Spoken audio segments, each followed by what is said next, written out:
இந்த வீடியோவில் நம்ம என்ன பார்க்க போகிறோன்னா ட்ரெயின் சம்ஸில் உள்ள ஃபார்முலாஸ் தான் பார்க்க போகிறோம்.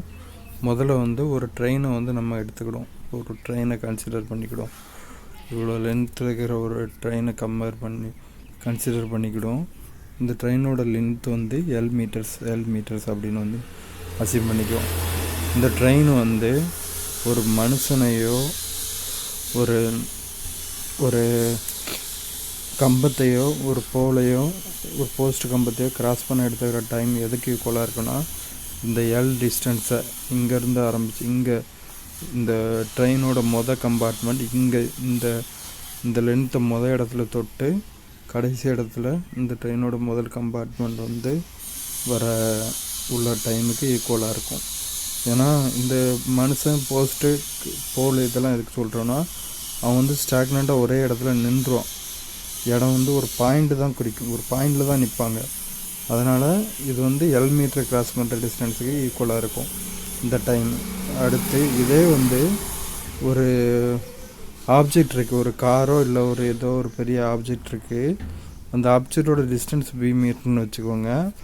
அந்த ட்ரெயினோட லென்த்து அதே தான், சேம் தான், பழையது மாதிரி எல் டிஸ்டன்ஸ்னு வச்சுக்கோங்க. இப்போ இந்த ட்ரெயின் இந்த ஆப்ஜெக்டை கிராஸ் பண்ணுறதுக்கு எவ்வளோ டைம் எடுத்துக்கிடுன்னா, இந்த ரெண்டு லென்த்தையும் கூட்டினா L plus B in meters டிஸ்டன்ஸை கிராஸ் பண்ணுறதுக்குள்ள டைமுக்கு ஈக்குவலாக இருக்கும் இந்த ஆப்ஜெக்டை கிராஸ் பண்ணுறதுக்கு. இதுதான் செகண்ட் கேஸ்.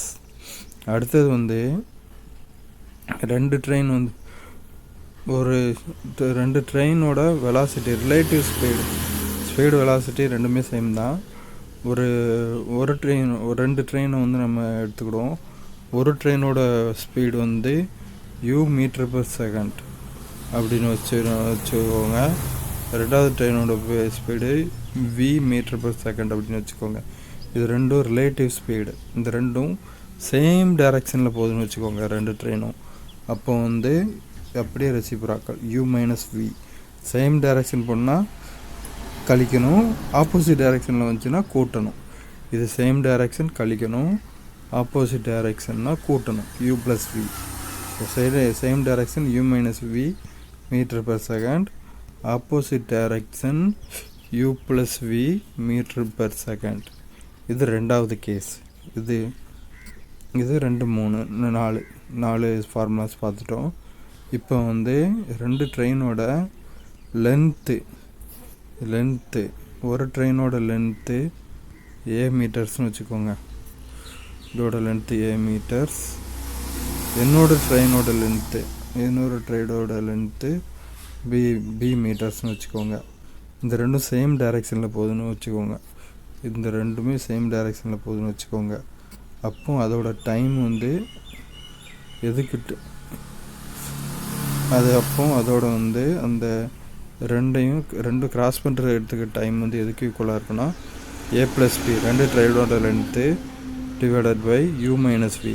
நேராக போனால் u minus v in meter per second. Cross நேராக போனால் u மைனஸ் v, ஆப்போசிட்டில் போனால் time taken is equal to a plus B divided by u plus v. நேராக போனால் கழிக்கணும், ஆப்போசிட்டில் போனால் கூட்டணும். அப்படியே ரெசிப்ராக்கல் ஞாபகம் வச்சுக்கோங்க. அதான் இந்த ட்ரெயின் சம்மை பொறுத்தவரையில் இப்படி தான் நம்ம ஞாபகம் வச்சுக்கணும்.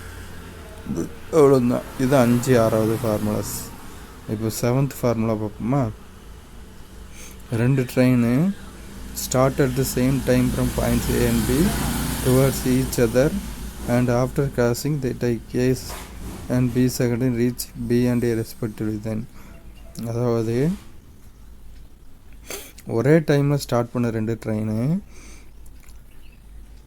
கிராஸ் பண்ணும்போது முதல் ட்ரெயின் ஏ செகண்டும் ரெண்டாவது ட்ரெயின் பி செகண்டும் எடுத்துக்கிடுன்னு வச்சுக்கோங்களேன்.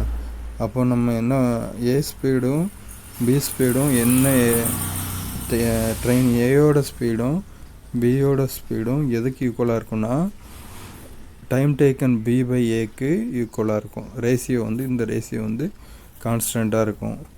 ஏ ஸ்பீடும் பி ஸ்பீடும் பி பை ஏ டிஸ்டன்ஸுக்கு பி பை ஏக்கு ரொம்ப ஈக்குவலாக இருக்கும். அவ்வளோதான். இந்த 7 ஃபார்முலாஸ் தான்.